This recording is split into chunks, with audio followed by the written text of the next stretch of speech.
India और NDA की लड़ाई के बीच बीजेपी जेडीएस क्यों आना चाहते हैं, साथ कर्नाटक में क्या है प्लान। आप देख रहे हैं जीएनसी न्यूज। आइए खबरों को विस्तार से जानते हैं। केंद्र की सत्ता में लगातार तीसरी बार वापसी करने में जुटी बीजेपी की एनडीए का कुनबा बढ़ाने में लगी है। इसी क्रम में बीजेपी दक्षिण में कभी उसका सबसे मजबूत किला रहा कर्नाटक में गठबंधन की कोशिश में है। चर्चा है कि बीजेपी लोकसभा चुनाव 2024 के मद्देनजर कर्नाटक में जेडीएस से हाथ मिला सकती है। अगर सब कुछ सही रहा तो जल्द ही दोनों के बीच गठबंधन का ऐलान हो सकता है। लेकिन बीजेपी जेडीएस के गठबंधन को लेकर कुछ सवाल हैं जिनके जवाब जानना जरूरी है।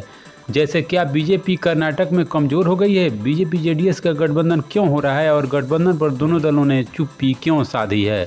इस सवाल के जवाब में वरिष्ठ पत्रकार संजय दुबे ने क्विंट हिंदी से बात करते हुए कहा कि मौजूदा स्थिति में बीजेपी के लिए कर्नाटक कमजोर कड़ी ही नजर आ रही है, क्योंकि विधानसभा चुनाव में जिस तरह से कांग्रेस ने जीत हासिल की उससे साफ है कि कभी दक्षिण में बीजेपी का दुर्ग कहे जाने वाले कर्नाटक में कांग्रेस का पंजा मजबूत है। ऐसे में अगर बीजेपी को 2019 का प्रदर्शन दोहराना है तो उसे कड़ी मेहनत करनी होगी। कर्नाटक में बीजेपी अभी तक बीएस येदियुरप्पा के सहारे थी और उसने सेकंड लाइन लीडरशिप के तौर पर बसवराज मुंबई को सीटी रवि जैसे नेताओं को आगे किया, लेकिन वो प्रयोग सफल नहीं हुआ। पार्टी राज्य में एक मजबूत चेहरे की तलाश में है जो उसकी जमीन को फिर से उर्वरक बना सके। बीजेपी जेडीएस अगर साथ आते हैं तो ये दोनों दलों के लिए लाभदायक हो सकता है, क्योंकि गठबंधन की चर्चा जरूरी से ज़्यादा दोनों दलों की मजबूरी को दिखाता है।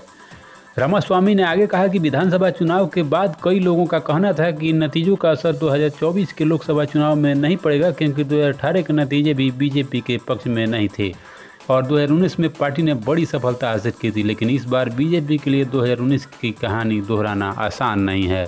एक वरिष्ठ राजनीतिक टिप्पणीकार ने कहा कि जातीय समीकरण में कांग्रेस मजबूत है तो वहीं उसके पास चेहरा भी है। हालांकि कांग्रेस के भीतर भी विवाद है, लेकिन बीजेपी के मुकाबले वो मजबूत है, जबकि बीजेपी को अभी एक मजबूत नेता की तलाश है। पार्टी के भीतर इस बात की चर्चा विधानसभा चुनाव के पहले से चल रही है कि जेडीएस के साथ गठबंधन किया जाए, लेकिन उस वक्त किसी वजह से बात नहीं बन पाई। प्रोफेसर हरीश रामास्वामी ने कहा बीजेपी जेडीएस के साथ इसलिए गठबंधन करना चाहती है क्योंकि वो जनता दल सेकुलर के वोट शेयर को अपने साथ जोड़ना चाह रही है, जबकि जेडीएस अपना अस्तित्व बचाने के लिए गठबंधन की इच्छुक है। देवगौड़ा अपने बेटे कुमार स्वामी और पोते प्रज्वल रेवन्ना का राजनीतिक भविष्य सुरक्षित करना चाह रहे हैं और कांग्रेस जेडीएस की विचारधारा करीब करीब एक जैसी। ऐसे में देवगौड़ा बीजेपी के साथ जाने के मूड में हैं।